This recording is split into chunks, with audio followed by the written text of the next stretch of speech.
Yeah, yeah, good point, man. Yeah, it's uh yeah, cuz you could probably just upload all that to BitChute and nobody's going to mess with you, so. It's weird. Yeah. I mean, I'm not making any money off BitChute, but I mean, it's like YouTube. I'll get like 10 views for a video. Yeah. It's ridiculous. Like it could be up there 6 months and get 30 views. I have something on BitChute for 10 minutes and I get 30 views. And then if it's up there for a few months, I get hundreds. So it's really it sucks because of course it's like 1,000,000 to 1 crowd on BitChute. There's like nobody on there, so it's like it's something. YouTube sucks, is what I'm saying. All I've been using, I just figured out how to mirror my videos to YouTube, and I had to actually reduce the file size through a software called Handbrake. I'm sure you're doing or you know about that, but yeah, Oh yeah, I use Handbrake. yeah. So I just figured out how to do that, and I've been mirroring I mirrored the last two videos that I did for the Meadows and Makers to YouTube, and I'm gonna start. I'm gonna go back in and add the mirrors or put YouTube mirrors on every link that I did for that show, and Well, YouTube, it's probably really good for anything homesteading. I think that yeah, is totally fine as far as their family standards and everything as far as it goes. And if you label it with the right, like you don't even want to put like liberty or freedom in the hashtags anymore. You don't want to do anything like that or patriot, anything. yeah, Any, yeah, like nothing even like 10-foot pole action. And yeah, as long as it's that I think they like that kind of stuff. And yeah, you know, tech stuff, learning stuff. They want that. They don't want news. They want Fox News and CNN. They don't want independent news anymore. That's for damn sure. But oh I yeah, get it. I don't have $1 billion to throw at them every time I have a problem. I'm fucking right, see that's some big money that they got a hold of. They want to be like the next Comcast. They want to be, dominating the provider um, sector of all things. So yeah. uh, There's a lot of stuff that's going on right now that can totally get around that, like the Ernest Hancock he runs a website Freedom's Phoenix, but they've just started a whole IPFS service, I believe, where you can get you can get your website and all that stuff backed up to IPFS, and then the thing that he says is like we're here so we can tell you we're over there. yeah, So being able to do everything and back up everything on IPFS is gonna be the other option. Being able to do DTube and all that stuff, but having your videos reliably spread out through the interplanetary file sharing system on IPFS is where it's going. So, well, you gotta love it. so we don't need YouTube, is what I'm saying. Yeah, well, I think We they don't know need that too. YouTube. They're trying to stay ahead of it by becoming like the next place that Fox News has a contract with, all that shit. You know, but Yeah. Sagebrush is coming on in a little Yes. bit. Yeah. Sage Scrub. Sage Scrub. That's what Yeah. I meant to say. Yeah. I messed up his handle the first time too, because like I'm like when I look at it, I'm like Sage's crud, or trying to No, figure it out. I mean, He's really cool, man. He built a really no, that's gonna be fun. Yeah, he built a really awesome site with Homesteaders Co-op, man. Yeah, I don't know a whole lot about it. I mean, I just he said he knew you. You guys knew each other from posting somewhere, right? You know. Yeah, man. Yeah, I ran into. I was one of the early testers on his site, so that he could figure out how to set everything up. I think I caught one of his posts in one of the global homesteading collectives Discord server. I caught one of his posts, and he said he was building this site, and yeah, I talked to him about it, and yeah, I had him on my show to go talk to him about it, and and it's a really great project, man. He's not taking a cut of any of the stuff that they're on the site, so you can, if you're a vendor and you want to sell on his site and you want to accept Steam, then you just like create an account on his site and you can get started. And Oh, not bad. it makes it Hey, really. we got patient zero. Hey, bud. I would call it like it would be like the Steam version of Etsy, except Oh, right on. they're not taking any cut. Etsy takes a cut of everybody's sales, so Well, that makes that. I don't. Yeah, he's gonna have to explain the business model. I don't know. It definitely makes it more important that he gets that delegation. Looks like it's chance. I mean, I think they are in the top few people, but the Steam Church was actually having a problem with bots. I don't really want to give anybody a hard time on the podcast, but I don't want to call them out, but still looks like there's a chance. It's a good thing. But cool. there he is actually. So it's about 8 o'clock. Let me see if I can jump him on. Actually, see, do a little test real quick. I have Sage Scrub. You're unmuted, bud. On my end, anyway. How's it going, Sage? Yeah, you probably have to unmute yourself. Yeah, I have you unmuted on my end. Um, yeah, so yeah, Yeah, you'll have no, to you get don't in. need push to talk. You don't need that here. Guess it's like not too super formal, so you don't have to worry about you know if you have something to say, you just go with it. You know, it Greg's won't got. let you undo push to talk. Oh yeah. Yeah, you might have to go into your settings, Sage, and Hey, that little. Hey, there you are. Hey, how's it going, bud? yeah, it wouldn't let me unmute unless I had push to talk turned on. So, Oh, Oh, okay. right on. Yeah. Are you? I gotta turn up the volume on you. Can I get you to say hello for real quick? Because I want to try to match you up with making stuff and myself. If we can all try to get level. hello, hello, hello. There you go. That sounds good on my end. Yeah, that's not bad. And Oh, I can good. just Yeah, turn I think my mic is myself a little down. on the soft side, so I'll try to speak up anyway. Oh, that's Too. cool. I'm just trying to make sure we're all in the same ballpark. Is all. I got Cool. myself too loud. Hopefully, You're kind of a loud guy, Greg.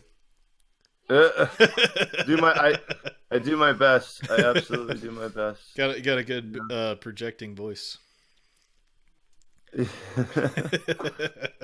Yeah, my kids hate it. I can tell you that. Man, I do too, But but they do have to listen. I think I think it's from too many rock concerts when I was younger. I'm going deaf. Oh yeah, I'm definitely going deaf. There's no doubt about it. Absolutely. Have you been, Sage?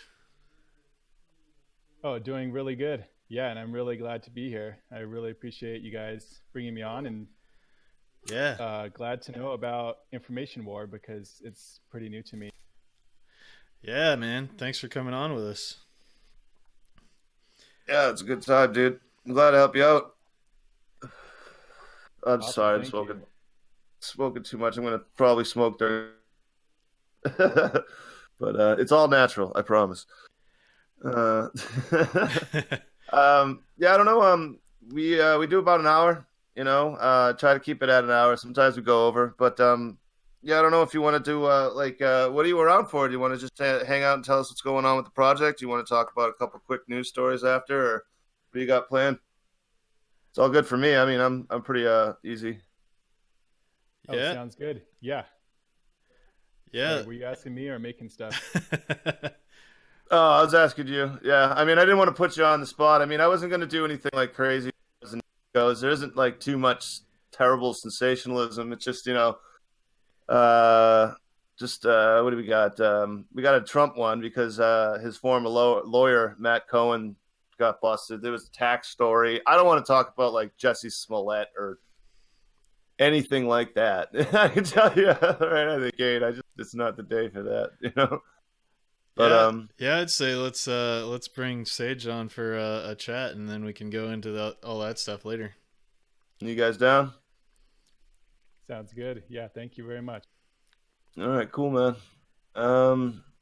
Yeah, let's see. So yeah, I'll avoid horrible things. That's what I'll say. Actually, 3 out of 4 is still horrible news headlines. So I'll go with some just straight politics. But all right. I mean, it's like 5 past, so I'll hit start and excuse me. I'm trying to get this out. I hope I didn't just crush your ears. My bad. Oh, you're All right. good. Well, I'm gonna. You guys good to go? Yeah, man. Yeah, I'm ready. Yeah, it wasn't bad at all. My ears were just All right. Cool. So, yeah. Sorry. All right. So I'm hitting go now. Alrighty, guys. This is Decentralized News Hour. We got me, Gregory Patrick. We got Macon. We got a special guest today, Sage Scrub. He's going to be talking about his homesteader group and his online site and all the cool stuff he's doing on Steam It lately. Some big news actually coming around. So good to have you guys. Thank you for coming around. You bet, man. You bet. yeah. All Thank you. right. So we got it's about 8 o'clock on the East Coast where I'm at, and it's 26th of February. So we almost made it through this month without complete disaster. I'm hoping most people in the world can say that, you know. But yeah, we made it through another month, you know. Yeah, I've been going light on the news, guys. You know, like I was saying right before the show. You know, the social stuff, all the culture wars. It's just really kind of it's depressing at this point. There's no more sensation in it to me. So we're going to avoid that. But I mean, we talk about, especially on the Tuesday show, we talk about how self-reliance is, in my opinion, like the first step on being able to speak your mind and to even if you have like an uncensored blog post, you know, on Steam It, for instance, if you're on the blockchain. I mean, people self-censor, and it's because they don't want to, you know, jeopardize their job or upset their families and all these other things. And it makes sense. But to me, when, you know, you're on your own, if you can actually take care of yourself all the way, and you know, as far as homesteading goes, I mean, you can say whatever the hell you want. That's something that I think is pretty kick-ass, man. So I don't know, Sage Scrub, are you, as far as it goes, do you want to just tell us a little bit about yourself and where you fit into all this? I mean, I know you help people who are out there doing it, you know, to get the dream alive. So you want to tell us about your group, bud? Yeah, sounds good. Thank you. Yeah, I have been homesteading myself for a couple years now, and definitely hooked on it for a lot of reasons. A lot of reasons you just mentioned. And yeah, it's definitely definitely a lot of stuff out there in the world, and that's why we're here with Homesteaders Co-op, trying to solve at least some of the problems through community and approaching problems with love. Basically, trying to create more strength in our communities and empowerment for people. Empowerment in terms of inspiring and empowering people in their own personal entrepreneurship, and rather than being reliant on big entities in order to survive, we're trying to be more independent, but especially interdependent within our communities so that we can thrive. That's the inspiration for basically what we're doing in terms of sharing with each other and empowering each other.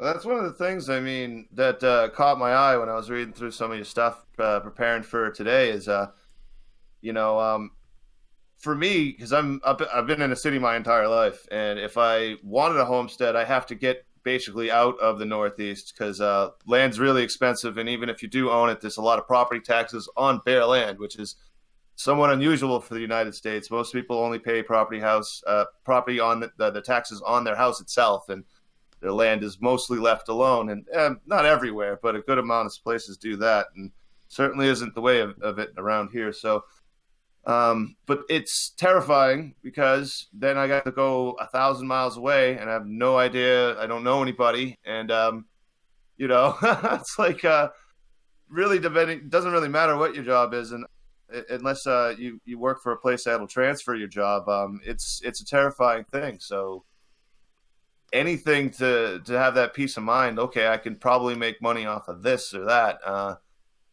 That's it's gonna help a lot of people like me out for damn sure, man. I don't know. I know making stuff. He's in this too to make it less. What do you call it?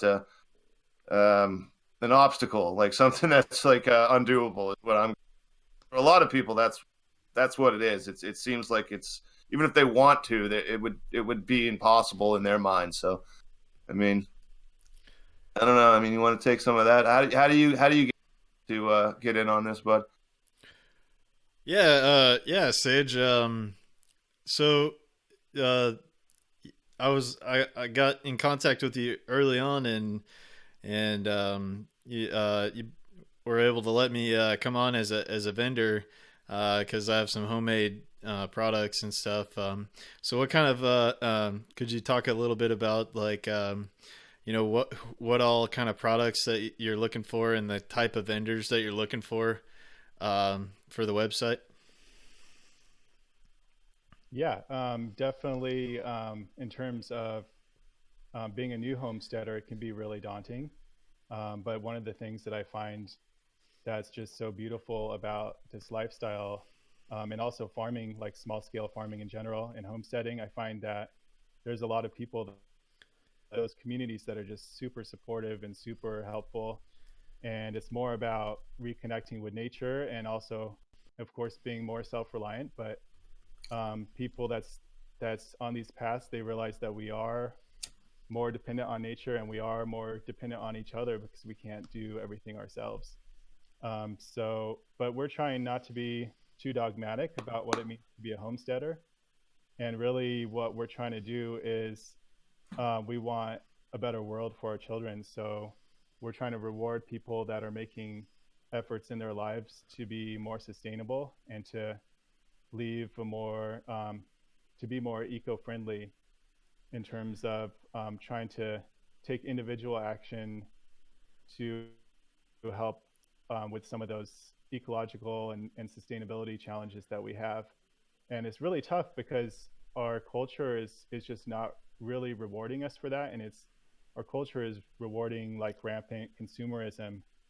And but of course, I mean, we all as humans, we all are consumers by nature, but at what cost are we consuming? And so we're looking for more meaningful ways to consume, cut out the middleman in our transactions, and reward people for being more sustainable. And so, in terms of homesteaders, we're we're base homesteaders is a label, and we don't want to get too caught up in labels, but we also want to educate people on what it means to be a homesteader and why, it's not just a bunch of rednecks and it's not just a bunch of hippies out there, although we are all rednecks and hippies anyways. Yeah. But but I there don't is I don't know if I qualify as either. I'm like one thick of skateboarding. I'm just done with it. I want to the woods, man. I mean, we might be rare, but we're out here. I don't think one of these days I could make a hellbilly. I think. Does that count?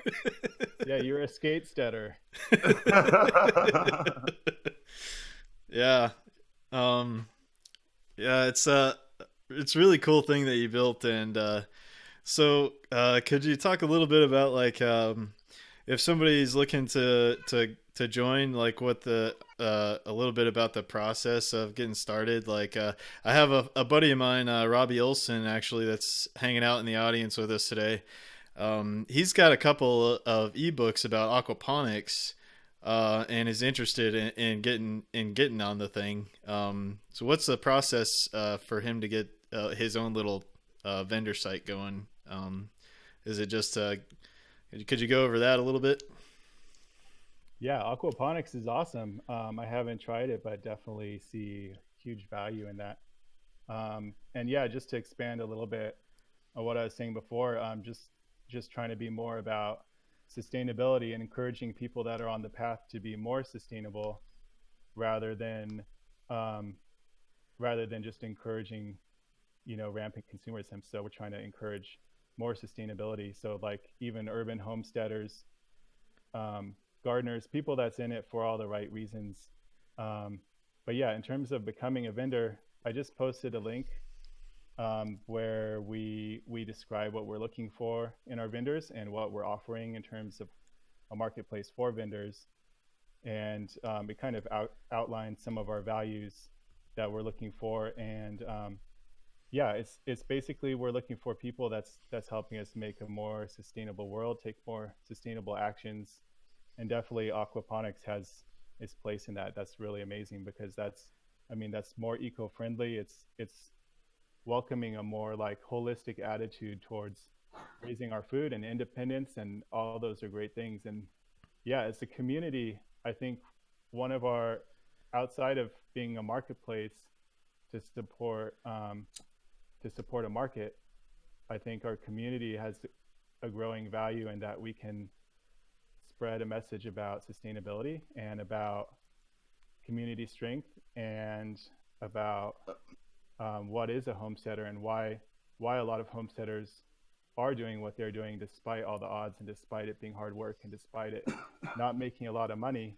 And for example, I mean, I'm hooked in it even though I make way less money than I used to, but just to be out of the rat race is just such a beautiful thing because it is really empowering. It's really freeing to not feel like you have to be a slave in the system. And so the more we can encourage people to be more independent, even if it's just one little step at a time, I think if we're doing that together, it's empowering as individuals and also as communities. Well, I can tell you one thing. I mean, urban gardening is pretty tough, because it's no room first of all, but people just people get desperate around here too. Like you can plant a beautiful tree in the front yard, and you can look at the fruit grow, and then somebody's hungry and they come by and snatch it. It's one of those damn things. So, we do need a lot of help in the cities if we're trying to get this to work. I can tell you from my experience, I feel like as far as sustainability goes and all that, it's much easier for me to say to like start over from scratch. Like to build an off grid would be the optimal thing, because trying to refit a city is extremely tough. I mean, people do need help. A lot of people would say, well, we'll get the government rebates or, a lot of these other programs that are out there. But it's one of those things. It's like, well, if I'm already paying a whole lot for electricity and millions in taxes on the electricity and all these other parts of the equation, it's tough to save the $10,000 to buy the equipment and then get the rebate when you're already under the grind. You know what I mean? And when you look at homesteading, to me, it's about you got to measure your wealth and not what you have, but what you want. If you have all your wants and needs covered, then that's pretty much what I would say is the gauge of wealth in your life. But so I would say it's not for everybody. If the thing that makes you happy is having the latest whatever or the best label on whatever, I don't know. But if you really like the idea of having no label or your own damn label, that's the way to go. I gotta say, I would love to have my label on something. I don't know what exactly, but I mean that was going to be my next question. I mean, you probably have a few people already participating. Can you say what, like, for people out there listening, like what do you guys have to offer, and what kind of people or craftsmen, or what are you guys looking for specifically? I mean, I'm sure you're looking for quite a bit. I mean, I'm sure everyone's welcome. But, anything like that. We saw some people in the audience. We got Chiappa, and that's my buddy. You gotta love him. He's on here quite a bit. So is Patient Zero. But Riverflow's brought up aquaponics, and yeah, Robbie's here hanging out too. So basically, to my actual question, I was like, who do you guys have on the site like already, and specifically, do you got anything you're looking for? Yeah, nice to meet you all, by the way. Yeah, the great thing about our co-op, aside from being, accepting Steam and SBD and being for Steam it, we're not just for homesteaders. We are selective about our vendors, but anybody can shop on our marketplace, and it's like going to a farmer's market because farmer's market is for anybody to buy food. And like you were saying, gardening isn't necessarily for everybody, although it'd be nice if the majority of families gardened. But even if half the families out there garden, there'd be enough food for everybody, just on a local sense. But yes, it's the same way in homesteaders co-op as it is in a farmers market. You can buy directly from a vendor, and you're not going through all these channels of industry. So there's not being little cuts taken along the way. And so 100% of the proceeds go to the vendors. And so it's great because it's an opportunity for folks that want to support sustainability and they want to support the little guy, and they see these people and these families doing good things, and it's just an opportunity for that. Because like I said, not everybody, even if we want to be homesteaders, every homesteader knows that you can't do everything yourself. Um, so yeah, there's always opportunity for trade to happen. And in that sense, um, we are also promoting trade and gifting as well in our marketplace. Not being a middleman and taking not taking commissions has opened a lot of opportunities for us to explore these, older um, type of transacting, including non-monetary transactions. Of course, money is important, but it's not. That's not where everything is at. So we're encouraging, purchasing with Steam and SBD as well as USD, and trading is also a possibility. We've already had some trades and bartering happening in our marketplace. And basically, yeah, in terms of vendors, which I think was your question, um, we're looking for folks that are basically selling the product of their or their family's hands. Not, I mean, in the sense that we're not looking for resellers, because reselling, I think, is just diluting what we're about in terms of, There's plenty of merchant sites. Yeah, I mean that yeah. would be yeah. So we're looking for people that's making their own products, and it's nice if a component or a majority of it is, like either homegrown or biodegradable, or those kind of things that support a healthier planet. But we're not super dogmatic, as long as our vendors are making some effort in their lifestyle or their business to be sustainable. I think that's sustainability is definitely like rule number one on the farm. At least I'll tell you that. My plants. I mean, you can't really waste anything.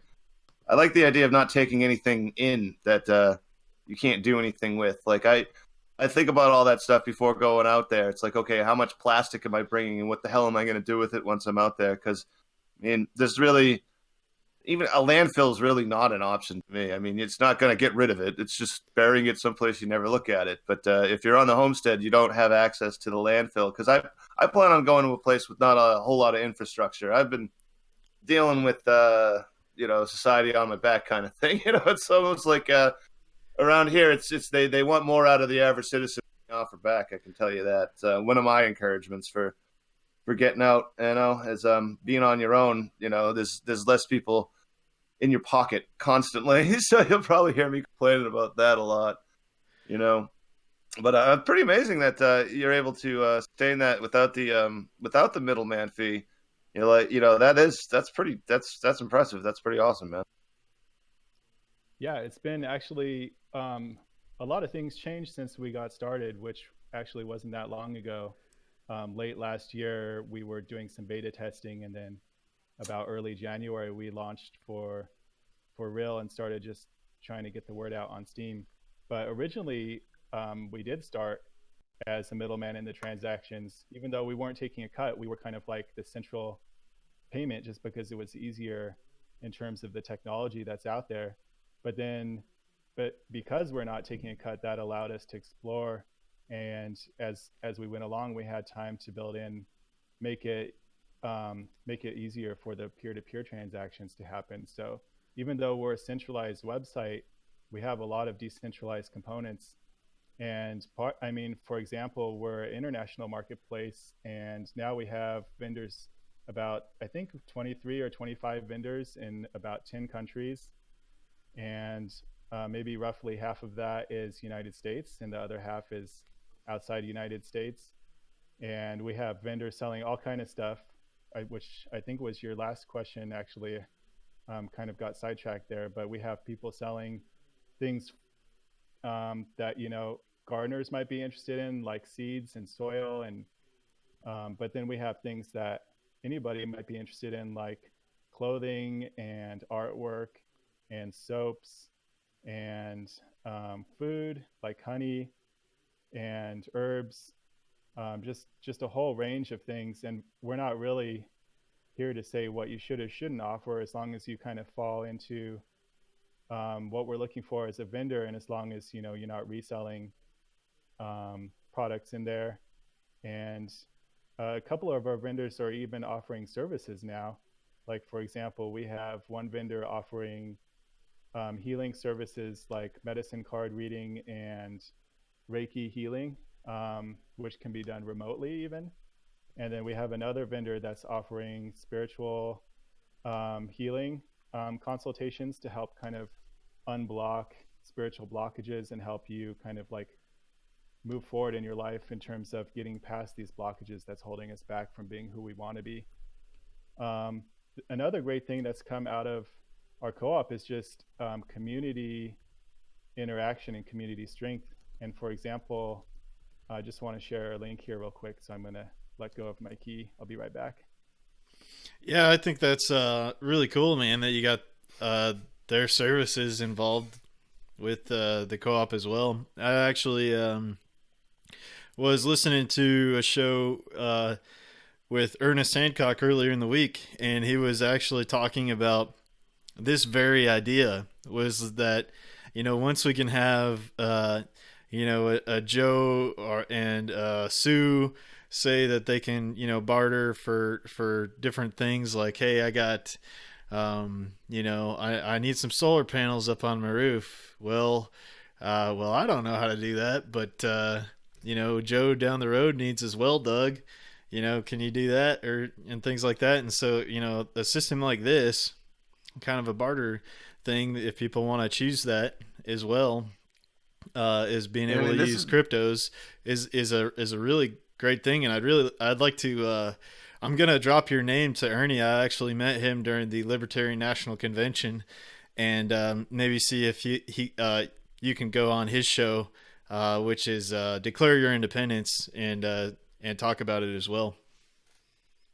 Thanks. I'll Mike. tell you, Is like this is a good peace of mind too. Like it really is, because it's what a lot of people people like me need is, it's like when your neighborhood sort of breaks down and you don't have a regular community. Like this sounds like like a high tech version of how like a village actually works. I mean, and at the end of the day, if everybody shows up, it'll be a fantastically functioning one. The more skills, the better.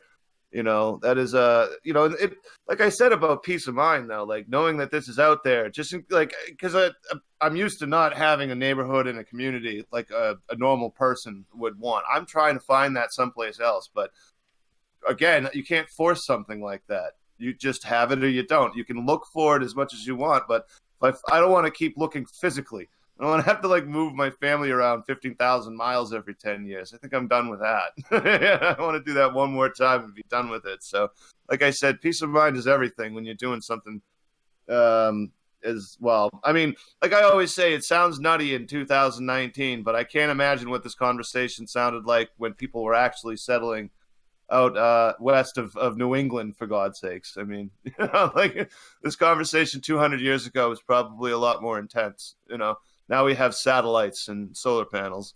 So, it's less scary than, we all think it is supposed to. That's what I'm getting at, Yeah, exactly. We don't have to worry about dissing Terry, Yeah.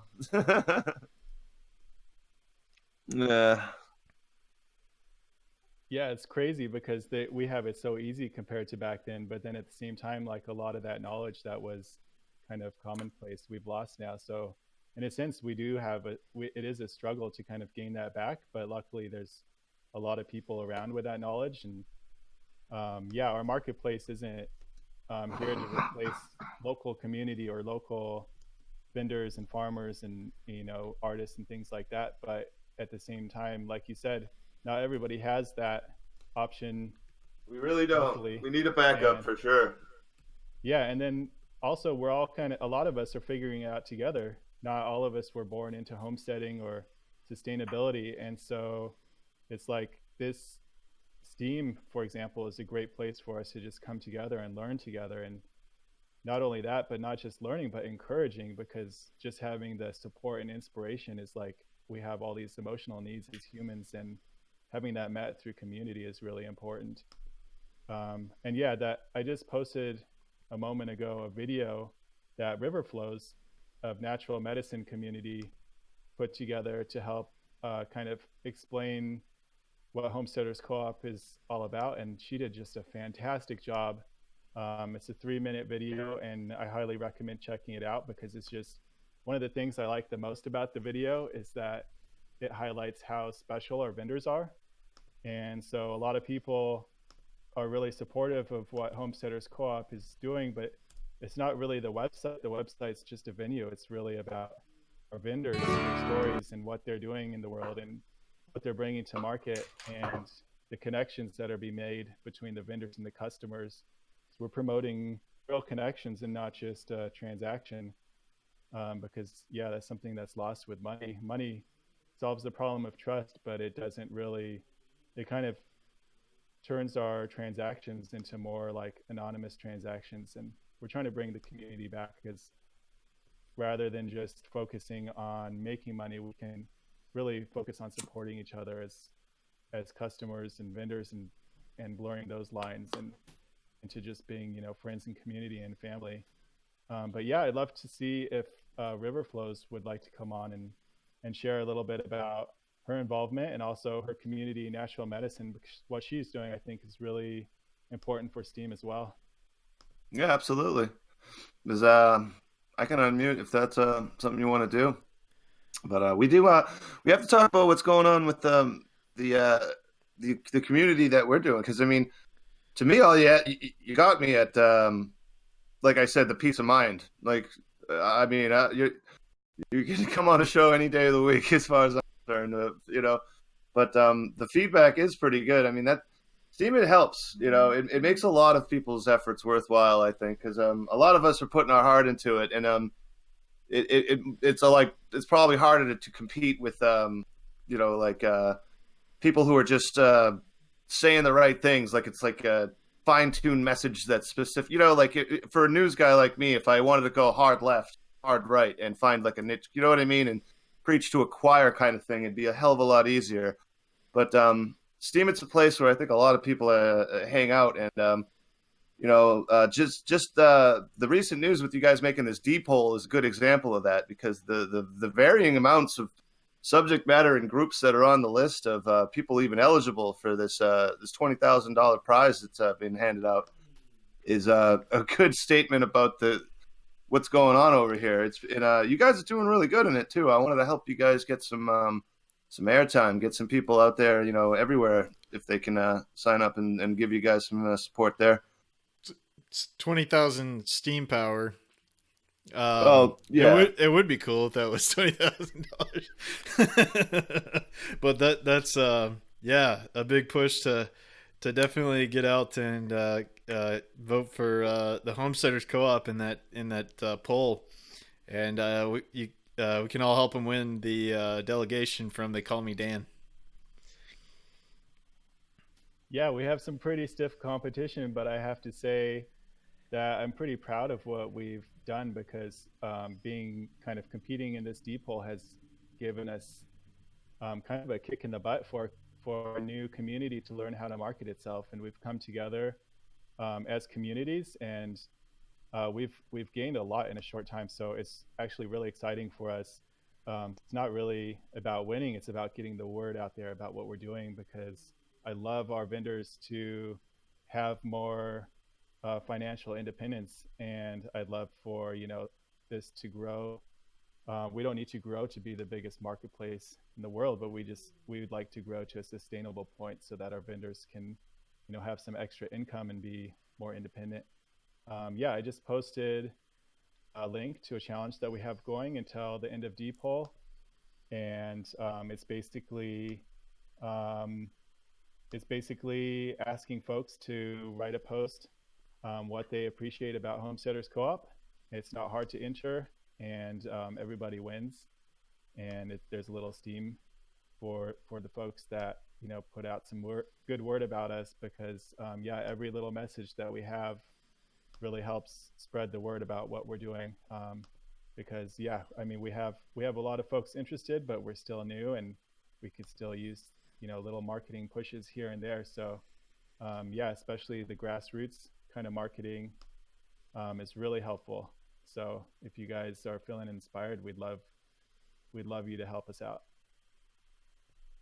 Well, man, I love the Steam community. Like I said, it gives me the confidence to follow through with my plan. I planned on going out and doing a homestead just based off of knowing I wanted to for a long, long time. You know inside if you want to not do the whole city life and you want to be on your own.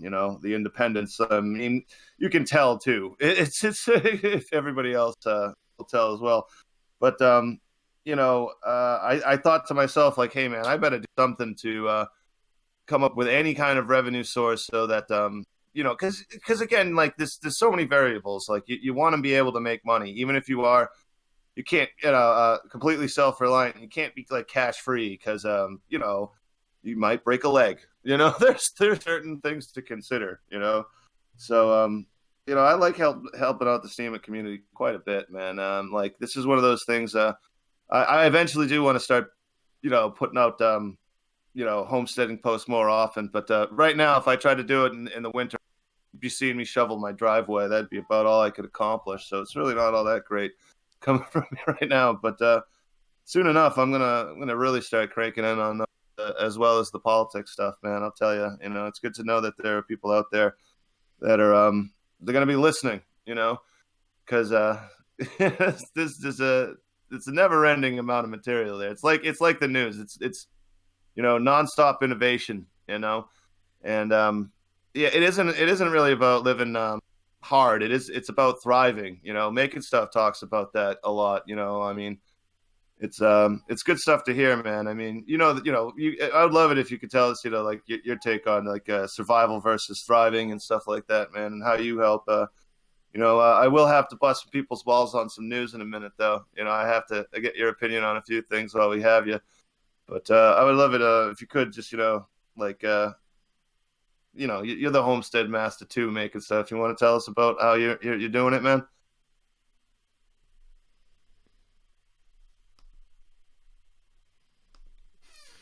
Oh, that's all Sage Scrub. Yeah, Sage Scrub. If you got any like closing things that you want to say to the audience, go for it. Well, yeah, yeah, thanks. I love how both of you have very independent mindset, and I think that's the most important thing is thinking freely, because it's easy to be kind of a slave to our own mind.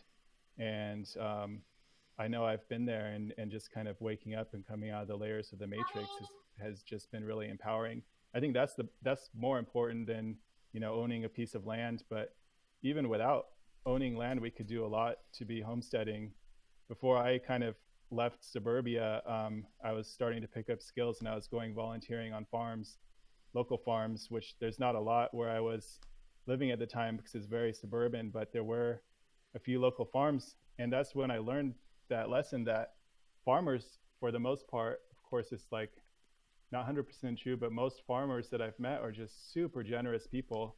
And I can't tell you how much time they've just put aside out of their schedules to answer my questions and give me advice. And you go volunteer with a farmer for an hour or a couple hours a week, and then it's not uncommon that you would leave with a box of veggies, whether it's what they can't sell or just extra, or like something that's a little blemished. And I took a bunch of boxes of veggies home, and canned them and started learning homesteading skills that way. So it's all about, I think, taking little steps um, and yeah, not getting too caught up in feeling like you have to do everything, because there is community out there, and it's can't be done overnight.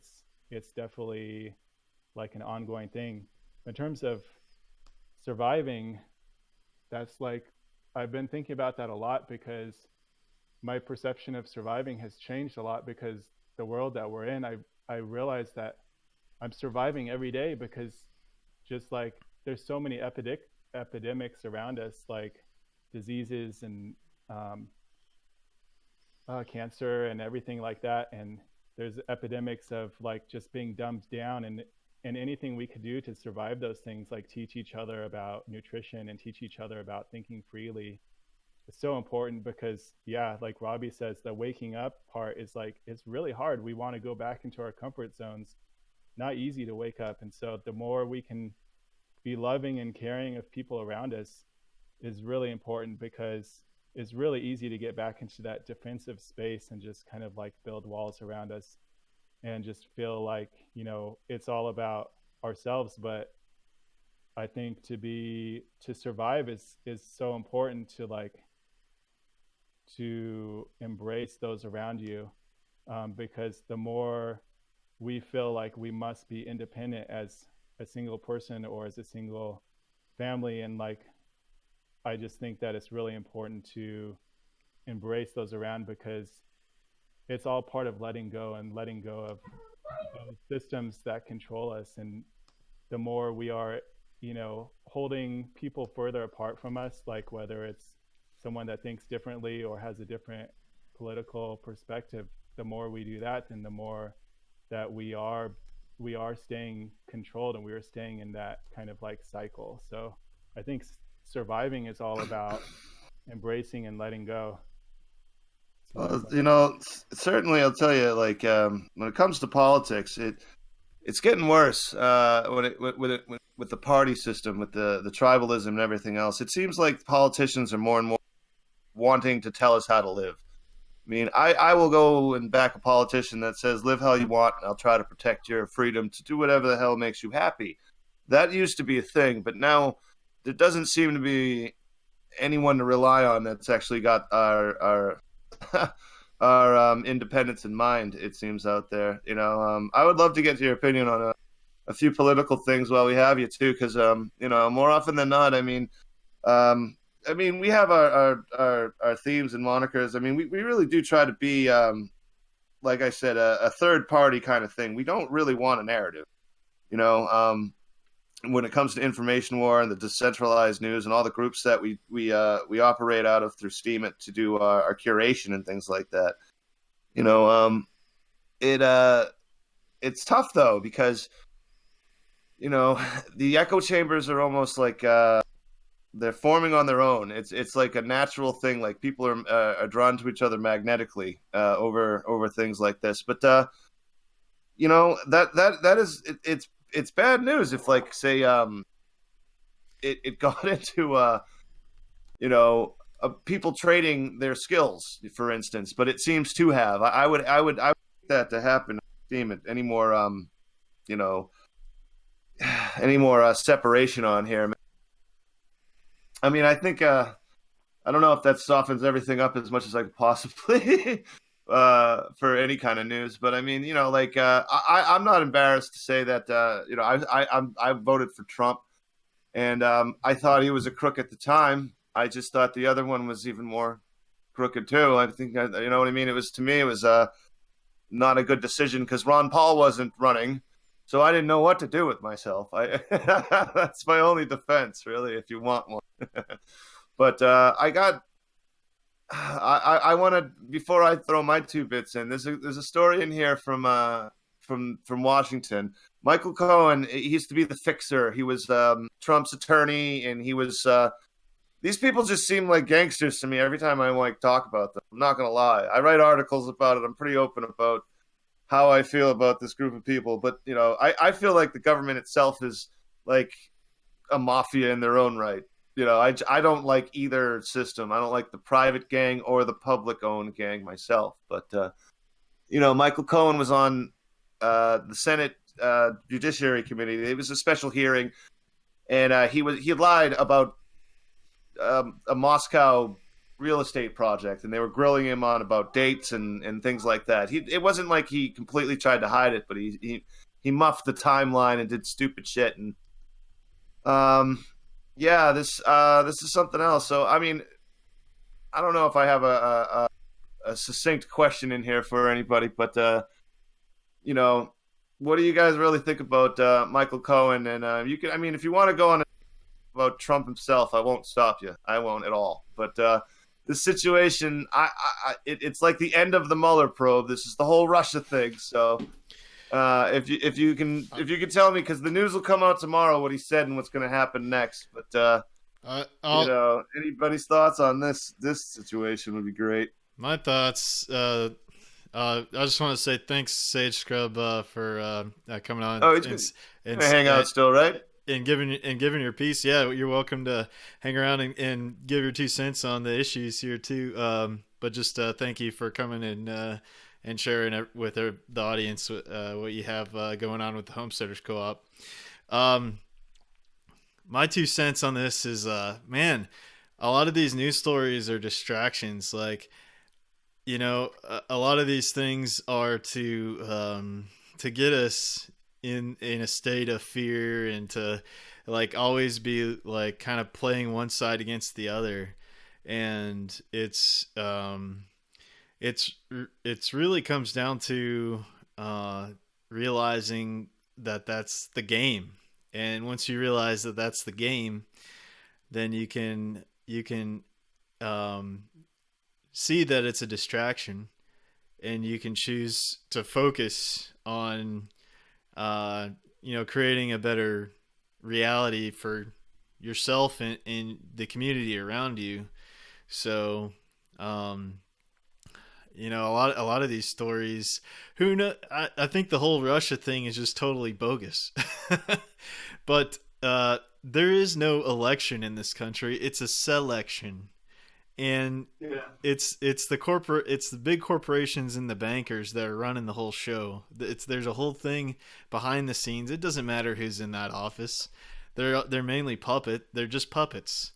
And Trump may seem like less of a puppet than others, but in my opinion, he's been bombing Syria. He's been he's messing with Venezuela. Big time. I This don't is know. a mess too. We could get into that next. It's actually a big thing for Steam. We've been a big part of helping Venezuelans get through this as a whole time as a separate note. But Yeah. So man, a lot of people I think bought into the whole Trump thing. Even a lot of libertarians did, and he's just another. He's just another ruler that shouldn't have that position. I really don't think anybody should have the position of being the president. Like nobody has the authority to rule over other people, and even to send people off to war. And like how do you make that? That's not a decision any person should make. Like, that's oh, my the two news cents on on it. that is the draft is now for everyone, every male and female is actually the new headline when it comes to involuntarily sending people off to war. More people are involved than ever now. The other half of the population is now involved, for better or worse. But I would love to hear from Sage Scrub. I mean, I got to put you on the spot for some politics, man. I got to, it's the show. But if you could throw in, that'd be great, man. Yeah, I'd love to. Yeah, I just have about 5 minutes left, but I just wanted to share this link, WWF White Walking Feather. Respect him a lot, and he just recently actually signed up as a vendor in our co-op as well. And he put out this book a little while back. He also has a video called Ungrip, which I haven't watched yet, but I look forward to. But he put out this book, Graduating Life with Honors, and I'm about 4 chapters into it, and it's just amazing. A lot of things that about independence and a lot of things relating to what we're talking about today. And he's going through his philosophy. It's also for sale for I think like $2.99, which is super cheap. So I definitely want to support him. But at this link, it's also he's put it out for free on Steam just because he wants to share and encourage people. But anyways, I'm really glad he called his book "Graduating Life with Honors" because, like you're saying, these people that are supposed to be our leaders, they have no honor. They're just lying all the time, and so I mean, obviously, we're looking for honor in our life, but without the right role models, it's very difficult, and without feeling connected with each other. And I really like in one of the first few chapters of this book, WWF is talking about the imagination realm, which is what the way he describes it. You'll have to read it to get the whole gist of it. But the way he describes it is we have different realms in our life: physical realm, imagination realm, and spiritual realm. The imagination realm is what we make up in our mind what the world around us is. And some people have figured out that if they make up an imagination realm that's painted the way they want it, and everybody else is living and agreeing with that imagination, then we feel that that's real. We don't even realize that's imagination. And WWF goes on to talk about how the most important thing is not get caught up in those dialogues, because even if we're kind of like it's hard not to get upset, but if we're getting upset and like kind of jabbing back and those kind of things, we're still playing in that imagination realm. And the most important thing is to just completely unsubscribe as much as possible, as much as we're able to, because when we unsubscribe and create our own imagination realm, then we're out of that. We're getting out of that system that's, controlling us otherwise, and creating honor in our own lives and in our families' lives. And yeah, I was never that much into politics, but it's always disgusted me what's going on. And It now is gross, isn't I it? have Yeah. the more I wake up to what's going on, I have less reason to like get caught up in those dramas, because I mean, it's easy to get emotional. We're all emotional beings, but You have to be yeah. able to control it. You have to be able to know when people are messing with it. That's a big factor. Funny thing, actually, when my phone just buzzed too. I don't know if you guys heard that, but I have to throw this in because this is if you really want to know what I think about the Cohen story, as a matter of fact, and how politics work in general.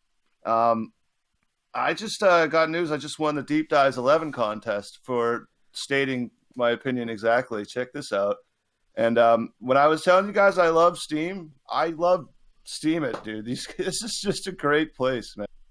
It is awesome. This is what I mean about it's like real time paying forward love too. I'm telling you, man. Like, I can't believe it. Um, it's a place for people to really think and talk about their actual feelings and what they truly feel. Like I said, the freedom of being able to express yourself is invaluable.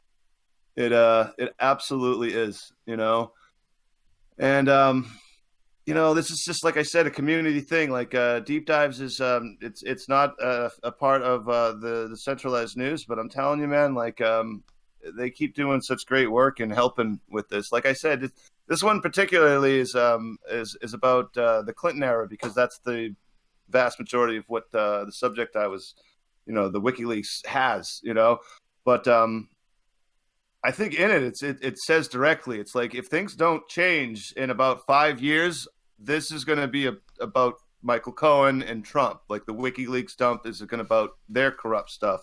Give it some time is what I was saying. Like, and yeah, we have to call out both sides. We have to call out all the politicians, because yeah, whether we like it or not, they're leading us, and it sucks because they don't know what they're doing. And about me wanting to just not, like, people like like when I say I'm going to homeschool my kids, the school district says it's my fault that the grades are plummeting because I'm a stable family and I have all these things going for me, and I'm keeping my kids out, and they're left with a lot of kids that are having problems at home, and it's all these things. It's like, when society directly starts putting their problems on you, it's like, look, man, I know what you guys are really up to. At the end of the day, the people on top all ride around in limousines. They all fly around in Jeffrey Epstein's private jets. All of them hang out together. They're all at the same bar at the end of the night after the news show, and they're yelling at each other on CNN. You know, that's the real problem, man. And like I said, when it comes to independent news and independent thought, it's tough because I could get a video on YouTube and I could tag it right and do everything right, and I could get maybe 10 views, and there's millions, if not a billion people using that network. But I'll throw it on something like BitChute. There's 100,000 users, or Steam It, where there's 1,000 users, and I'll get hundreds. So, there is an actual, I think there's an actual direct effort from people who are making money off of this scheme to keep us, not getting along, to keep us fooled, to keep us distracted, like you guys were saying too. I can't agree more with what you were saying about that. It, it drives me nuts. It's been a tough week for distractions. But I think we should talk about Venezuela. If you guys, have minutes, get in one more subject of politics real quick. Some world news, if we can tackle that. If because it's always that's one of the things that is important. I just brought on Creative, which is a guy. He's from Argentina, and I didn't want it to be just the news coming out of our team or whatever. I didn't want to see what do you call it? The news that we were upvoting passed through a paradigm of CNN and all the mainstream media up here. So we found people down there, and then it's a hell of a conversation. And this is a mess. I don't know what you guys are, but we basically are trying to install a new president, a guy named Guaido, and I'll probably get yelled at for saying it wrong, but he's basically a CIA-backed, this is like an Oliver Stone movie in the making, if you ask me. And the problem is, though, it's supposed to be a popular rebellion. And the latest news is nobody showed up for the American-backed president's food aid. Nobody showed up to fight. Nobody. And so now we have a bunch of food aid sitting with a bunch of troops in Colombia just waiting to cross the border. But the Venezuelan army's there. Oh, my God, it's a mess. Throwing Molotov cocktails. Food aid's getting burned now. From what I've seen on this story, and it's like speculation on my part, but I guess I heard from somebody that they're I don't know.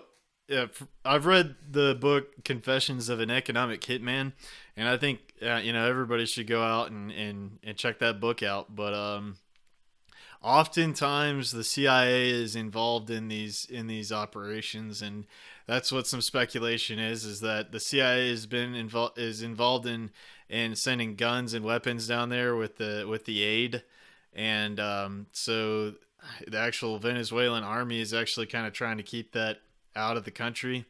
So so that's just speculation. I don't have any any concrete things on that, but I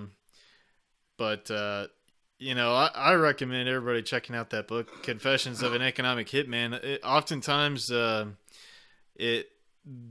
are these operations that go into countries and try to overthrow the current leaders, and then if they can't bribe the current leader, then they'll come in and get people in their own country to stage a coup and overthrow them. So things like that happen.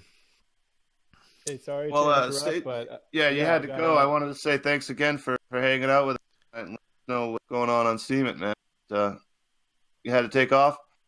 Yeah, thanks so much for sharing your space. I really appreciate it, and congrats on the deep dive, winning that contest. That's awesome, and thanks for just sharing the information and sharing the truth so that we can all be better informed.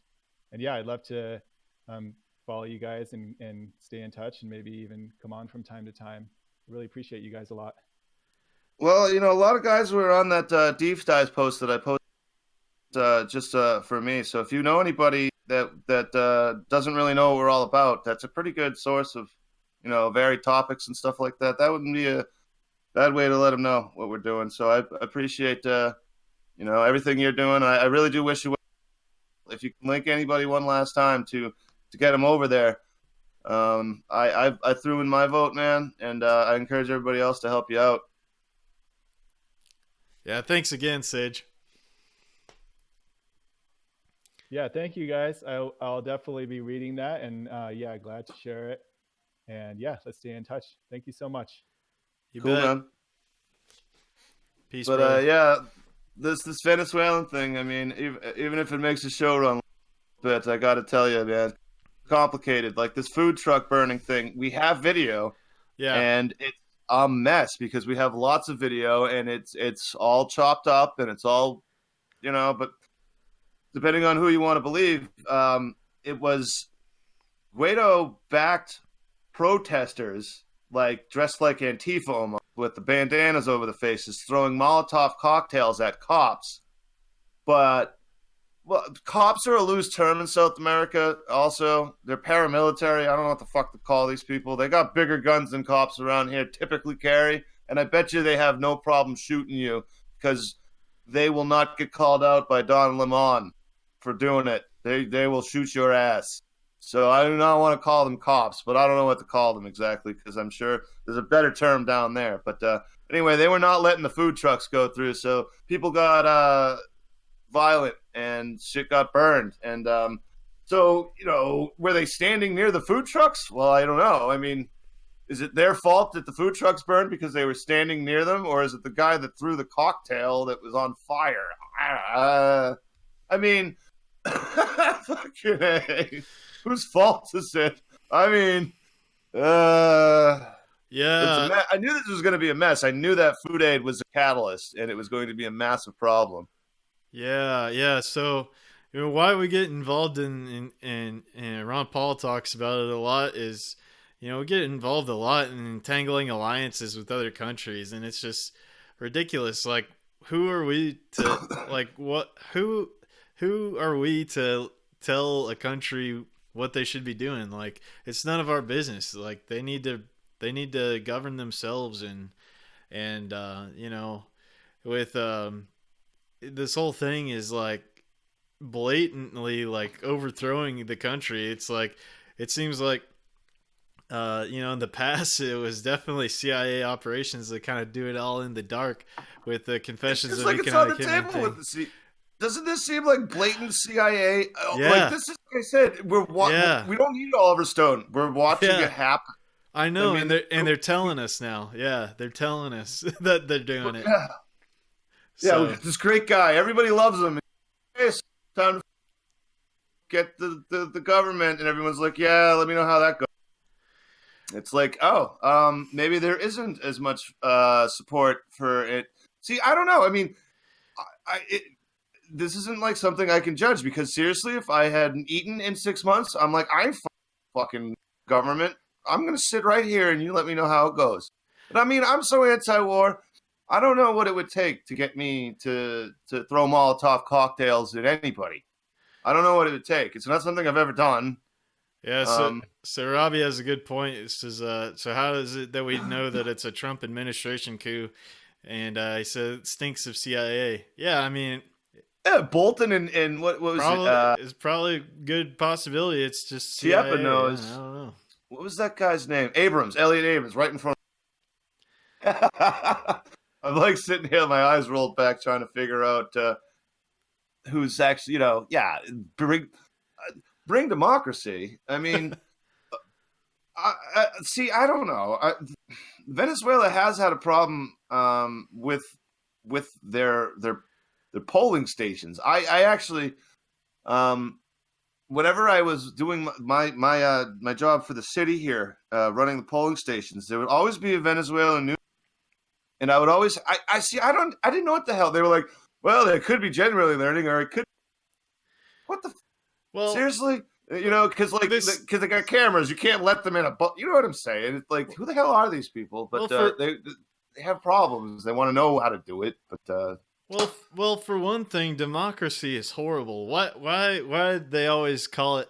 I mean, you can Yeah. see the agenda right in front of your face. That like they want to let people think that democracy is some great thing. Well, it's democracy is just majority rule. So if the majority wants to kill half the other population, then they can.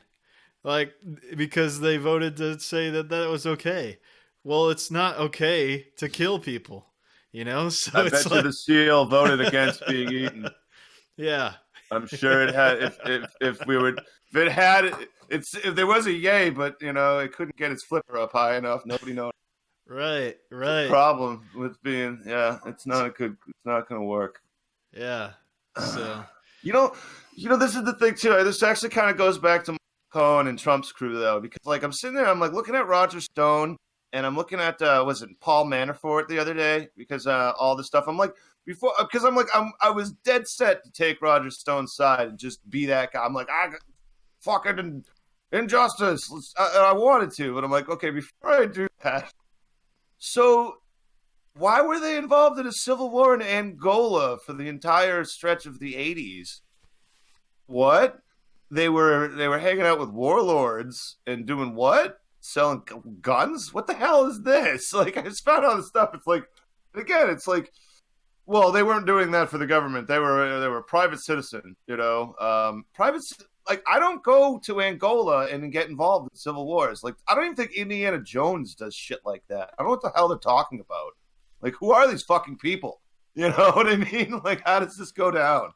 I don't even know how to. I don't know. I mean, so this is a confusing situation. So I don't trust any of them. I don't know who's working for who.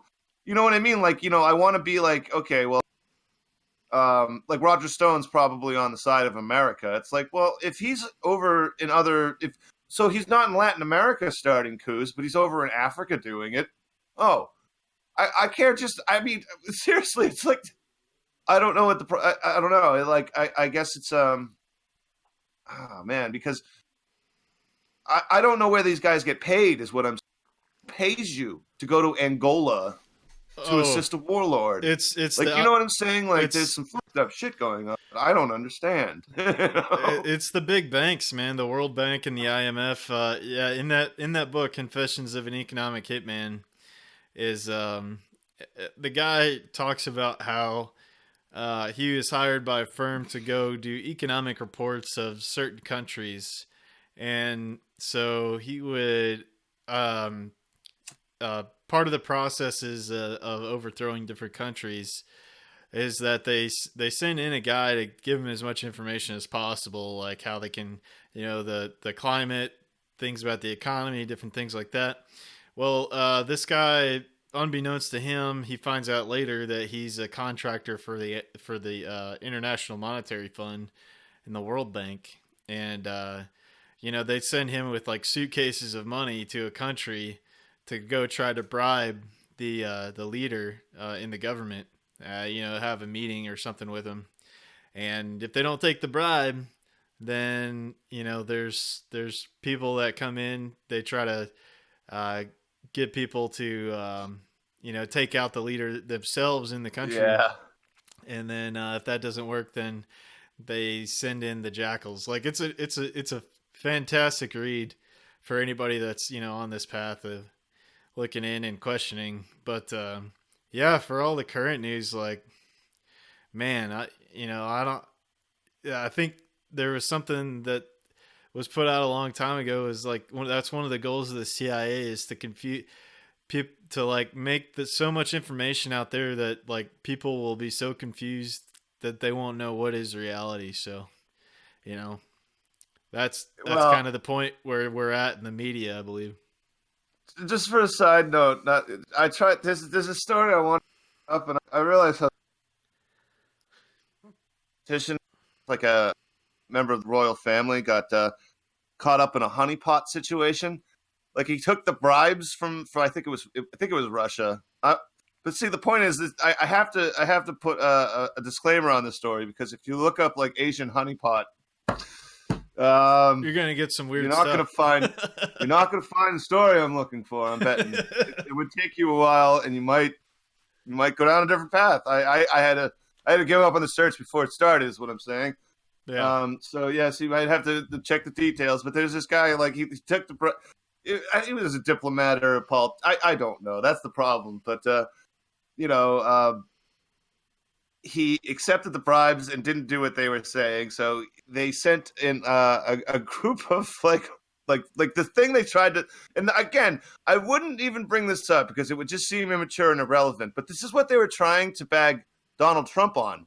Is that he was like, this is what the PP tapes are all about. And I don't know how to be more mature about this, but they say that the Russian government caught in Russia where they taped him in a room filled with, prostitutes peeing on the bed, because they thought that story had legitimacy because they actually did that to a politician from Southeast Asia.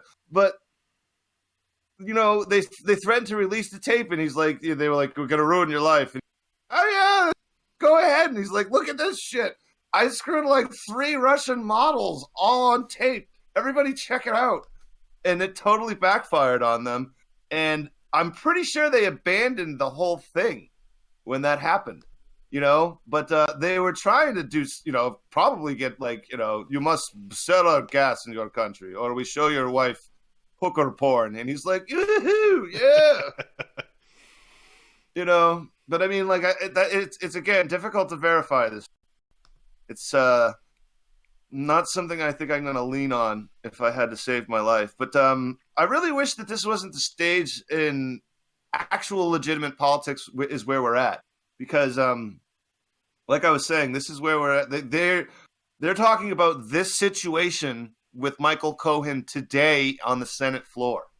Like, this is what we're actually occupied by this right now. This kind of shit is what this Mueller probe has been half about. It certainly is the reason why they started it, and you can ask Andrew McCabe all about it. They're writing tell-all books. It's insane.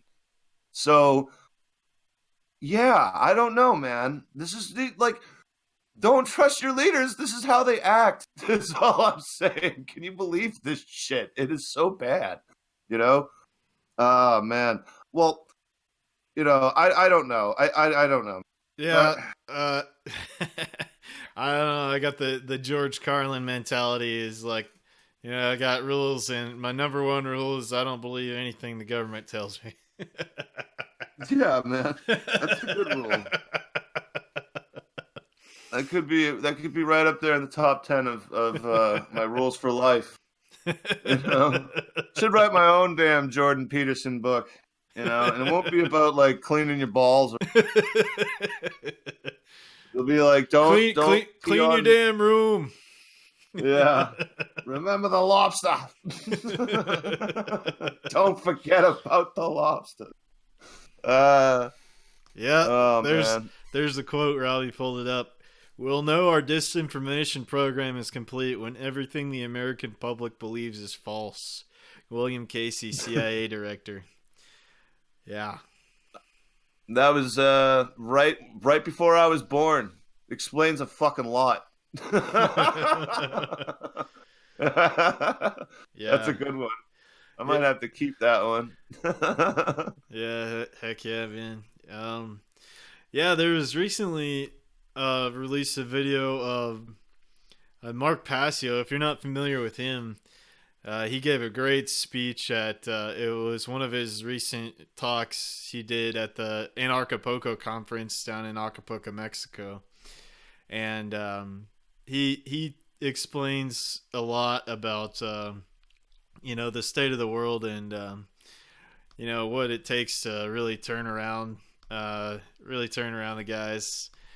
And fundamentally there is a natural order to things, and that's what he talks about in his lectures, is that there's a natural order to the universe. There's a natural law, and it goes that your society, as morality increases in the aggregate, the more thriving your society is going to be. As morality decreases in the aggregate, the more chaos and just the the more your society will crumble. So, those are some fundamental rules of the way that this creation was set up.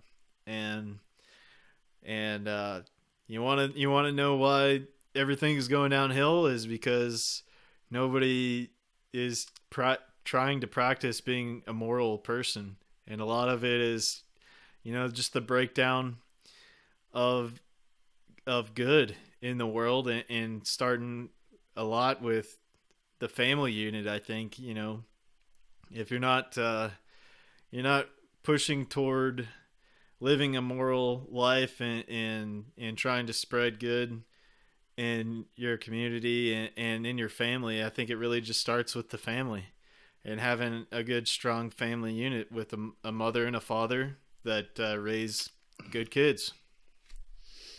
I mean, we probably do have to probably we've gone over about fuck it. But I was thinking about morality the other day, and a thought occurred to me, because like I am, a terrible blasphemous Christian, and I'm not good at it yet, but I'm practicing Yeah. Christian.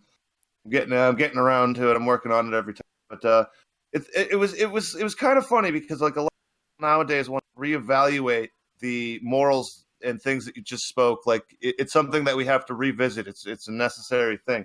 But I was thinking about it like this. It's like, man, it's like we can actually just build on the knowledge that we have.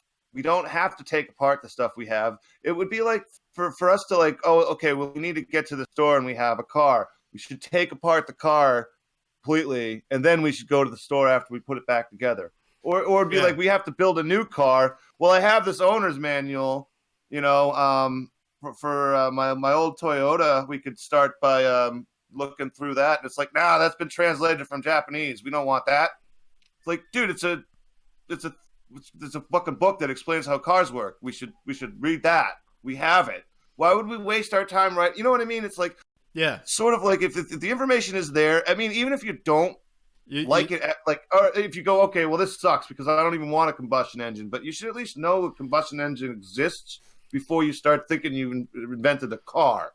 Right, right. We got to start from the point we're at. We have to accept reality and start from where we're at, and we have to, choose to understand what's happening. And the another thing that Mark Passia talks about in his lecture is the ancient concept of learning, which is called the trivium, and it starts with knowledge, and you got to take in as much information as possible, and then once you have all that information, then you begin to gain an understanding, and then from that understanding you kind of apply your knowledge and test it in reality so that you can kind of prove that to yourself, and then at the end then you can finally gain the wisdom.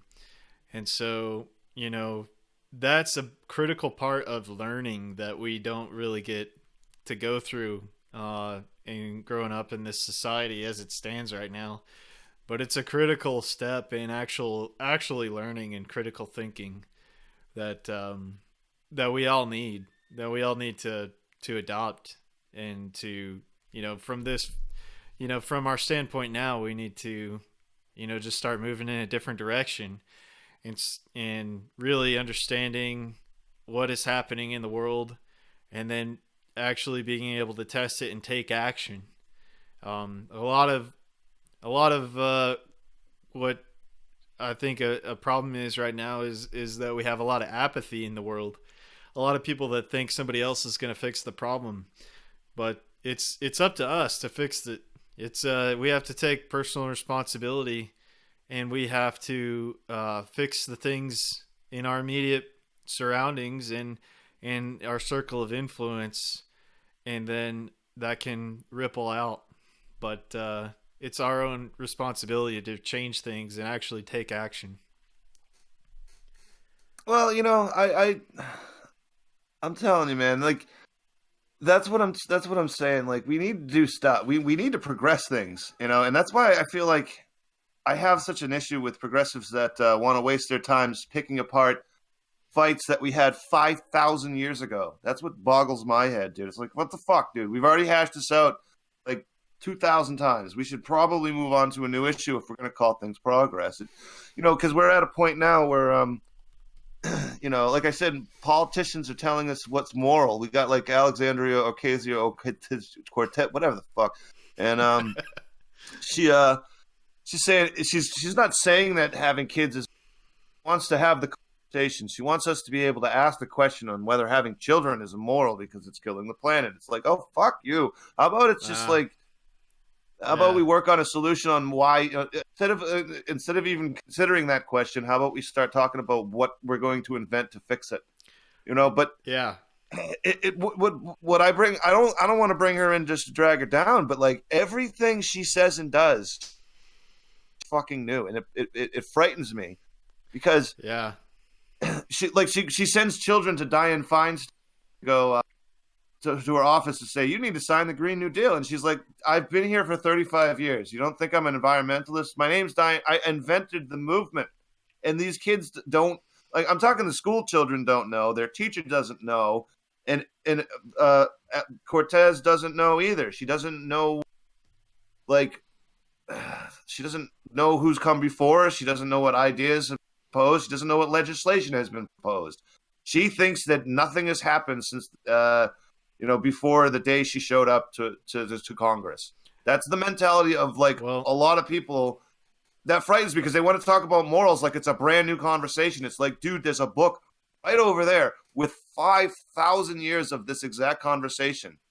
And there's multiple options on which covenant you want to pick, for crying out loud. Just read that and then, you know what I mean? It's weird. It's not like I'm saying I've read all the religious books or anything like that. It's not or I'm saying that you don't have a valid opinion if you haven't read the Bible. That's not what I'm saying. Because I certainly haven't read every Hindu text, and I'm not going to. That's not what I'm saying. I'm just saying it's weird to refuse to have to use a resource that's sitting there. It's like, I'm thirsty, but I don't like the taste of water. I've heard people say that. That doesn't make any sense. What the hell are you talking about? You're not thirsty then if you're complaining about the taste of water. Statements like that are frustrating to a person like me. I don't know.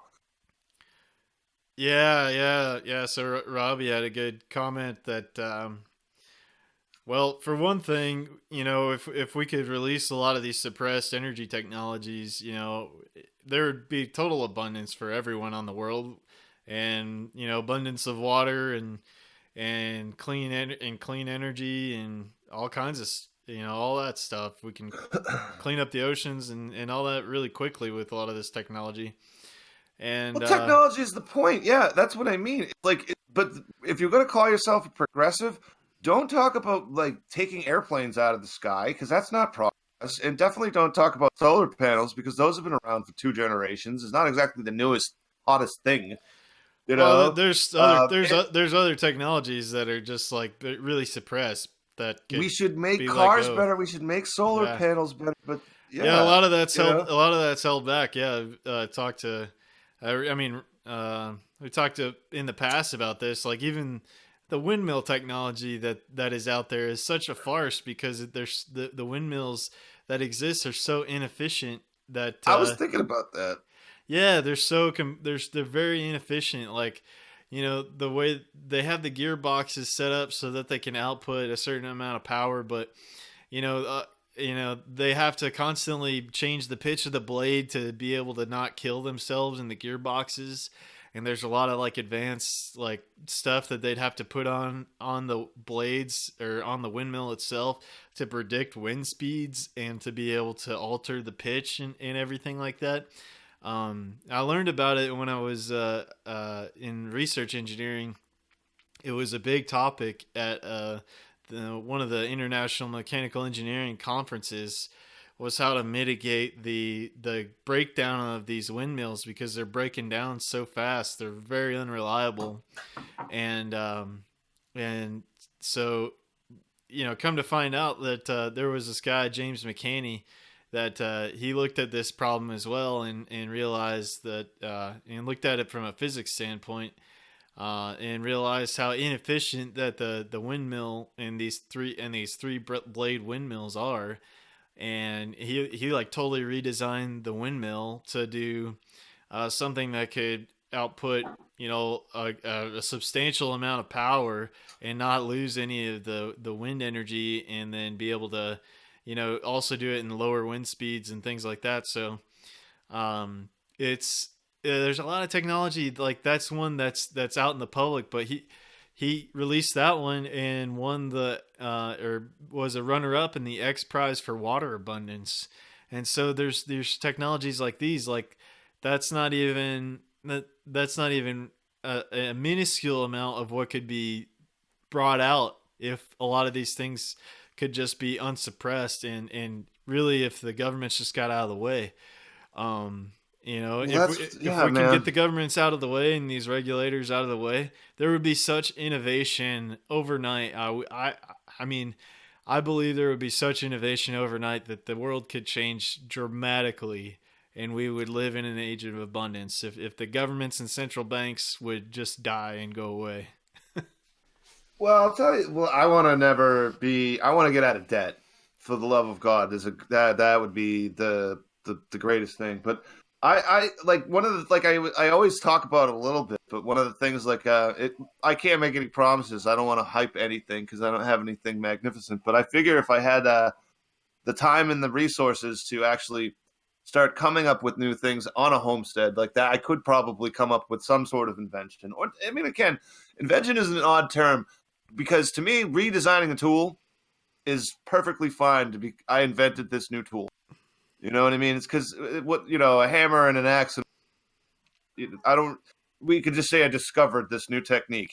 That'd be fine too. If I'm not an inventor, but a discovery of a new technique to shake apples out of Well, a goddamn tree, I'll be happy. well, You know what I mean? yeah, well, yeah. I think that we all kind of share some of an intelligence as humanity. I read this book by Rupert Sheldrake. It's called Morphic Resonance, but in it he talks about how, um, you know, si- uh, beings of the same species share some kind of collective intelligence. And an example of it that he talked about was these rats that they were trying to teach in a lab like a certain thing, and rats on the other side of the world picked up on this skill like much faster, just because this rat over here had learned it. And so yeah, I think that we have that same we all have that ability, so that I don't think the suppression will be held down for a whole lot longer, because too many people are going to be able to understand the technologies and start discovering them, like you said, on their own. And it's just you're not going to be able to stop it. So Well, that's what I mean. I think there's weird things to do that. Like I don't want to. I want a well. I got to figure out how to dig a well. Like that's something that's scary to me. Um, yeah. but I have no idea. Because I'm sure you need a drill or something. I have shovels, and that's probably not the way to do it. I think I'd probably end up digging a big lake that turns into a pile of mud. You can do it with. You There's a guy that created a digging thing with. It's just he uses a bunch of PVC and a water hose and an air compressor, and so you. Well, that guy's my hero. That's exactly what I'm saying. Yeah, you can. Yeah, you can It's like drill. fucking MacGyver, man. Yeah, yeah. I mean, and then you can drill into all kinds of stuff as long as you're not going to hit any like rock or anything like that. And and yeah, yeah. There's YouTube videos on it. You can figure it out pretty simply. But there's a lot of solutions, man, and that's why I'm so hopeful for the future. Is that once we realize that a lot of these things are distractions, we can really focus on solutions and like pushing. And especially here on Steemit, we have the ability to share that information very rapidly, and to keep it from being censored or hidden. Um, then a lot of that can come out in the open, and we can start pushing forward faster through open source kind of stuff. People can take these technologies that are being developed and brought out. It would be great if a lot of people, and a lot of people do it on Steam, is they share their projects and things like that. And so, Yeah. when Well, we, that's what I'm saying, dude. yeah, That's what I'm always complaining about too. It's like I got to get mm, out as soon as possible because what people don't like if the crazy people out there that want to push the ridiculous environmentalist policies that don't really fix the issues they're talking about, they just sort of control everybody's lives. um I don't know if they understand how much of a waste of time and human resources it would be if they continuously take people like me out of the woods. And I want to build like a wooden windmill to do a wind powered well pump, because I figure if it's not raining, it'll be windy. If it isn't windy, I mean, then I want to have a third backup system. And the ways that I come up with things to get this done with the modern technology is the video for Steam It or whatever. That's the content that I want to create for the homesteading collectives and things like that. You know what I mean? See, that's, to me, it makes sense. But if I'm standing in a bread line because I've been taxed to oblivion and I can't afford food, well, I'm not going to be able to come up with any of this stuff. I'm going to be busy standing in a line. well, That's not a good use of human resources for your country. It is a complete, I don't care what yeah, anybody has, that is a complete horrible waste of a life and a horrible way to treat people. It sucks. I don't want to be in a line. I'd rather be by a bonfire. yeah, you yeah, know? yeah, man. Yeah, I've been Airbnb out my house, but I'm kind of thinking that maybe I'll sell it and then just kind of make some investments and I already built the trailer and everything and just kind of live on my land down there in Coleman and then go from there and then maybe buy up some properties if it ever the whole thing tanks and Airbnb them out because I know how it works now. Yeah. I mean, I got to figure out something like that. I'm thinking around here we have rental agencies. I don't know, we have management companies. So I'm Yeah, going to call up a management. If because I went through selling it last year, it was torture. So if I could just see, it's not what I want though, because it's just like I'm going to be getting phone calls in the middle of the woods. I'll be at 2,000 miles. I'll be like, find a plumber because I flushed a paper towel roll down toilet. Like, dude, that's what I'm doing again. You know what I mean? That's my whole life. I'm fucking done. Just like, like I want to escape that, but it keeps you sort of, I'm stuck. That's the way you're born. What are you going to do? You know, they keep bringing you back in is what they say. But, yeah, I don't know. Selling it in this, like, our market tanked. I mean, this house went and dropped like a value of $60,000 in like a 2 year period. oh It went yeah, down that much. It was like, yeah, when I started this epic journey, I should have sold it that day, but I didn't because of course, I can't drag babies out in the middle of nowhere, and I have yeah. several. I keep having kids, so it's one of those things. I'm pretty sure I'm done. Um, Pretty sure that's not something I'm gonna be pissing him about later on. I'm Nah, good man. because Well, youngest one's 2. hopefully you take good care of them good enough that they'll want to hang around you when you're older. Yeah, they do. I mean, again, it's fun. Dad works, he types on a laptop. I tell you, it talks about, he reads news articles. I mean, that's such an interactive way to spend time with Dad. So yes, I definitely need to fucking grow some pecans, sell Yeah, that shit. yeah, man. That'd be a better way to spend my day. So as they're little, they like climbing trees. They'll get away with it before I have to figure out how to actually get up my fat ass up the ladder. Oh yeah, man. So, Yeah, some of my best memories were climbing trees with my brother when I was a kid. right. Yeah, And besides, they'll get to throw apples at the dad. That's it's there a you go. win-win. Yeah, man. Yeah, we actually I planted a bunch of fruit trees with my dad on his land, and I think we planted them probably about I don't know, probably about 5 years ago, and they're just now like last year they started to fruit a little bit. A couple of them did. One of the pear trees did. We had a peach tree that Yep. started to fruit, and then we've had a fig tree that's been fruiting for quite a while. That the fig trees grow really good down south here, and And so, I'm really excited for this year to see if we got some of the apples and some of the other fruit trees going uh, on his land. But Oh, that's great. That's what I'm saying. I mean, there's things I'm gonna make that I can't see, but I'm excited, to have like my own cider. That's what I mean. I wasn't joking. I'd love to have my own label on, even if I don't sell it. Just have my own cider label.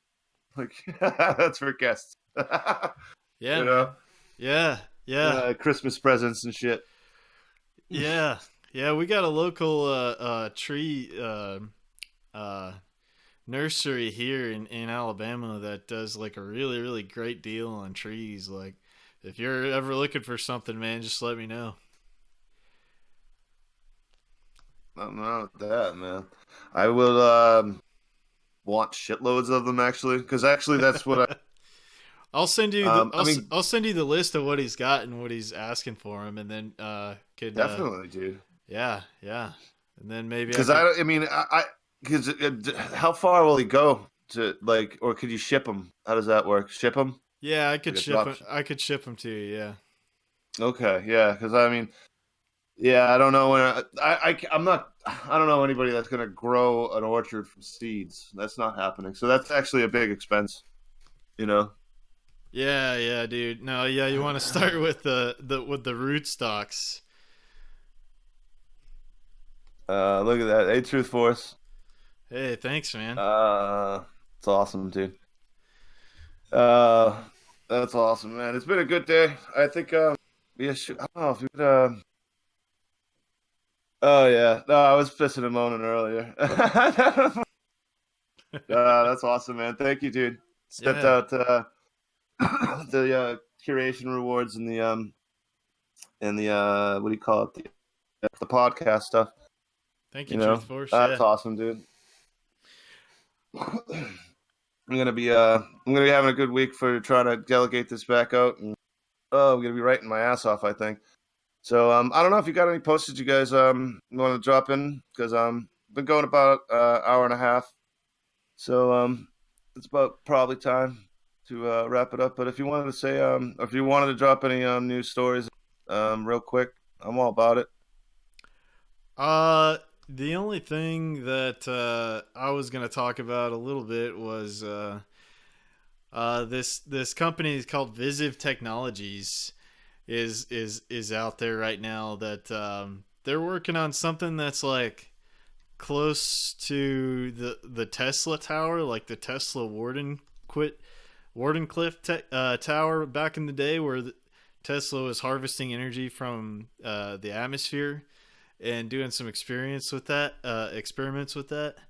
And so there is this like strange looking tower that has been found, and it's like somewhere in Texas, and there's a really interesting story behind this. Like, there's a guy that's running this company that has been involved with the military for a while, and it seems like it could possibly be related to the Tesla technology, and so that was something that I wanted to talk about. Like, I don't know what's gonna happen with it.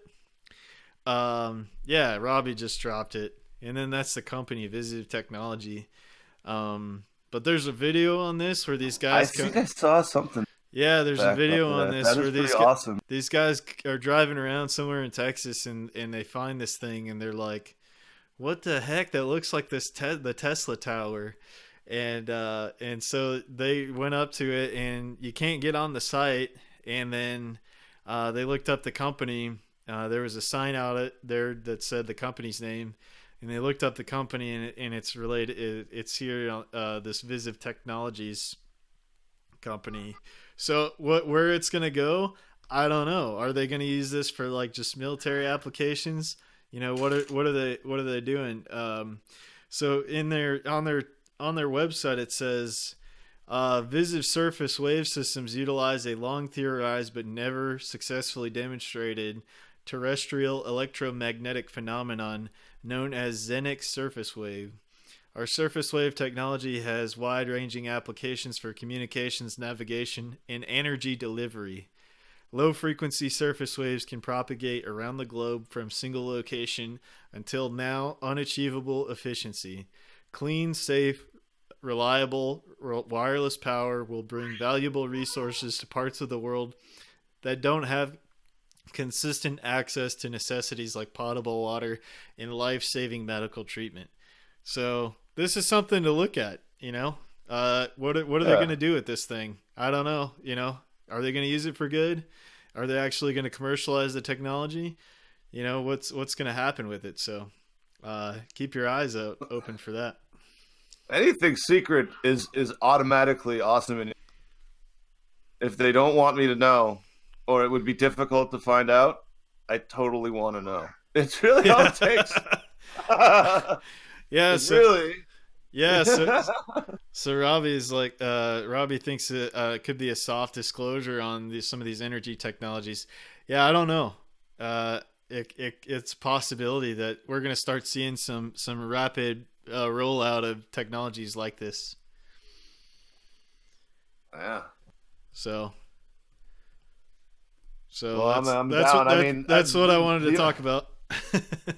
no, that's awesome. The only thing around here that's even close is want to put like horrible electric lines our entire state to sell hydropower from Canada to Connecticut. We're just in the way. That's the newest advancement in our energy. It's just weird too because it's like we would like to shut off our coal plant. Anybody would, well, you know what I mean? It's like we have a coal. You're going to run these power lines from the hydro plant right past our coal plant through our national forests. It's like, well, okay. Interesting idea. They call it the Northern Pass. It's like I'll pass. Fucking, you know, you know. Yeah. Like I kind of think our tourist industry is more important than Connecticut getting cheap juice, dude. I don't know. Yeah, I think we need a better solution. I don't know. You know, that's what. Well, they had Massachusetts. They had a wind farm that it was called Cape Wind. It was a big deal. That was the last time we actually tried to do anything around here. It was like probably like 15 years ago at the most. But yeah, it was. They found this perfect location off of Cape Cod. It is a huge tourist place too, and they were going to throw up a wind farm, but it was in like the Kennedy's vacation house's view. And so the whole thing got shut down by like Ted Kennedy and all these other people, and it was just ridiculous debacle. And it was just like, wait Wow. a minute, so all the rich people don't want to look at the wind. Nobody in Cape Cod can have wind power. It's like it's a cape. It's a giant hook. It's like it's like okay, all right, you know. So I don't know. We're not batting 1,000 around here. So if shit, man, if they start building Tesla towers on the border of Canada, dude, I'll know something's up. Yeah, we'll see. Look, We'll see. we won't need a wall then. You just see those and be like, nah, I'm not messing around. Nah, I know what's going on. They won't tell us. Yeah. uh, Yeah. Yeah. uh, all right. We'll see what I don't know, happens. man. We will see what happens. It's pretty fun, dude. We live in exciting We got times. some. We just got. We're wrapping it up. We just got some people too. I'll say thanks again to everybody. You know, pretty nice video just came in with Dynamic Green TK. You know, Chiappa, man. We'll be seeing you. I don't know on Thursday or Saturday, man. But I'll be seeing you soon. And yeah, we got Patient Zero, dude. He's definitely a good bud. And Robbie Olson, dude, thank you very much for coming by again, dude. You're awesome, man. I appreciate it, dude. I think I can tell by making stuff has always got such good stuff to say, man. You know, you're a good dude. But yeah, I don't know. You want to put in any links to you, like your blog, or you all you good to go for the day? Oh yeah. I'm totally good. Yeah, if people want to stop by, it's making stuff on Steam it, and yeah, just appreciate you having me on your show, man. Hey, man, I Let's know. keep spreading Your the show truth. too, dude. If you keep showing up on Yeah, show too. I love talking about this stuff. Yeah, for sure. Yeah. Having Well, I want to get always a more great into time. that, man. You know, I want to channel my inner Art Bell one of these days. You know, because I love that shit. I just Yeah. You gotta get that's a lot of work, believe it or not, because that's a lot of fucking like because you know you need to do a lot of prep for something like that. Those guys are amazing. You know, with Oh the what yeah. is coast to coast. Oh, they're yeah. J- They uh, well they make it look easy. You know, George Norrie is one of my big George Norton. Yeah. heroes, man. He's cool. He's a great interviewer. Well, let me know if you guys in the audience if you're down with that, dude. Hit us up, see what we could do, because I'm all about it. But yeah, until then, man. Yeah, thank you very much, and thanks again for Truth Force coming through, man. I gotta say thanks to Deep Dives. This has been a hell of an hour for me. I gotta say this has been great. You Yeah. know, Sage Scrub again, dude. Thank you for coming on. I really do wish the Homesteaders was it Homestead Co-op. Yeah, the There's Homesteaders Co-op. Homesteaders Co-op. Yep. I wish him the best of luck. I hope that works out. And yeah, man, good stuff all around, dude. I appreciate you coming by making stuff, dude. Yeah. And I'll be seeing you real soon too, bud. All right. All right. Appreciate it. All Thanks. right, thank you again, everybody. Thanks for hanging out with us, guys. Everybody have a good night. Peace. We are out. That was cool, man. Thank you for